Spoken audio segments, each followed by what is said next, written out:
Friends of the victim who made this memorial here said that he was just simply at the wrong place at the wrong time. Community activists marched from Island Park to City Hall to take a stand against hate in their community. Due to the poor air quality caused by the wildfires coming from the Canadian border has prompted many Fargo-Moorhead pools to close and also has put a damper on different outdoor activities. And this year, what is one particular thing that could stand out to anybody? This week is Design Week for the City of Moorhead for people to come out and share their perspectives and their ideas on the future of Moorhead. When officers responded, they said that 25-year-old Tristan Olson had doused the house with gasoline and threatened to set the house on fire. Okay. Oh, good. Hold on. That's good. Good. You got the taste and seasoning. That's good. And how can residents, get involved with this and get their ideas out here? The owners of the club have yet to speak publicly on the incident, and Fargo PD investigators are still working on the case. Olson is facing terrorizing charges, and police reported no injuries. Channel your inner child while the fair is still in town. Reporting from the fairgrounds, Claire Allen, KVRR, Local News. It's just something that it started off weird because I'd never been treated like that before. This tweet posted by Lexi Kennedy, a former softball player at MSUM, gives a different insight to why former softball coach Amanda Rakim resigned from her position.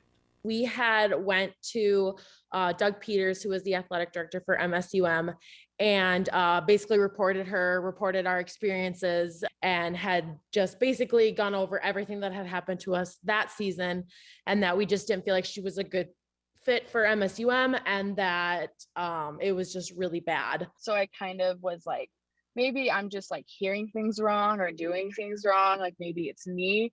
But then as I saw like other players getting treated the same way, like Lexi, for example, I was like, that's not good. In a statement released from the college, they said in part, Recamp has resigned to pursue other passions and pursuits, inclusive of dog rescue work and joining a family venture. Former players share their personal experiences while under Recamp's leadership, stating that the coach showed favoritism and singled out different players. And she told us to shut up and to pipe down from the peanut gallery. And Taylor and I were like very taken aback. We were like, what?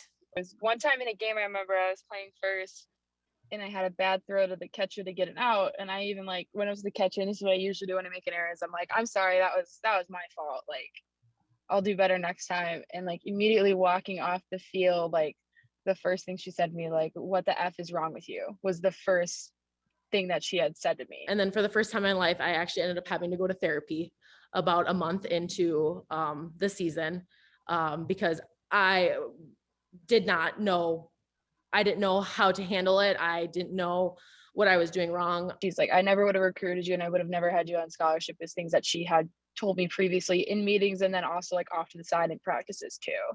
I reached out to the college via email and phone and was left with no response. I was like, I want to quit. I can't do this. It was just grueling. I've dedicated my life to this sport and I've learned and loved so much from it, and I've lost too, but the way she treated me and then everyone else was just horrid. Claire Allen, KVRR, Local News. I spoke with 41-year-old Eric Hayes' fiance, and she says that he was a caring and honest man who did not deserve to be murdered. And he was my rock, and I was his. Haynes was shot and killed outside of a gas station on Saturday night, and his murder leaves his family in pieces. He was the one that kept us safe and made sure nothing happened to us. His fiance describes Eric as a caring, loyal family man, and she is in disbelief. He was a really good man.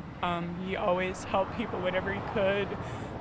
He loved anybody he came in contact with. He just had that spirit that everybody wanted to know him. And he's going to be missed by a lot of people, including us and his family. Chrissy told me that the whole situation feels surreal and that the family can't wrap their heads around why someone would kill Eric. I just want answers on why it happened, why he got taken away. And what made it so bad is his birthday was yesterday, and instead of celebrating, we were mourning and wondering and left with questions and answers that we probably won't get Christy shares her last moments with Eric that left a lifetime impression on her. He goes, I love you, babe. You know, you're tired. Go and get some sleep, take a shower, and I'll be home soon. And I said, okay, well, hurry home. He gave me a kiss, and I gave him one back. And that's the last time I saw or heard from him. Raymond Gunn, the suspect in the shooting outside Loaf and Jug Saturday night, was arrested in Rubian Court Tuesday morning. Reporting from North Fargo, Claire Allen, KVRR, Local News. This isn't always the easiest thing. These women are women of great strength and courage. They have a lot of grit. Ladies, get your boots, helmets, and bikes, and let's ride. Today is just a wonderful group of 93 women that are getting together to enjoy each other's company and support women riding motorcycles. The 34th annual North Dakota Ladies Run made a stop in the city at the Harley-Davidson of Fargo before hitting the road on their bikes. The mission of the North Dakota Ladies Motorcycle Run is for women to meet other women who ride, and to make the public aware that women ride. And we want to be able to give courage to women who want to ride also. Women from all over the tri-state area joined together to bond over their love of riding motorcycles and the empowerment it gives them as a woman. Letting people know that women can do it too. And it gives you a lot of inner strength and self-esteem and confidence to know that you can do that. You can work on your own motorcycle. You can pick your motorcycle up. When you come out, and even if you just come for one run, you get inner strength to do a whole bunch of things that you probably wouldn't do before. And so you get this inner enthusiasm to say, yes, I can do this. If people see you, they realize that maybe they can do it. Claire Allen, KVRR, Local News. Because these are my people and they're killing them. People of all ages came out in Fargo to show their support for Palestinians in the ongoing violence in the Gaza Strip. The group gathered in Island Park. As we see the atrocities going on in Palestine committed by the Israeli state, we want to make sure that we are not complicit. Attendees held signs that read "Free Palestine" and other phrases.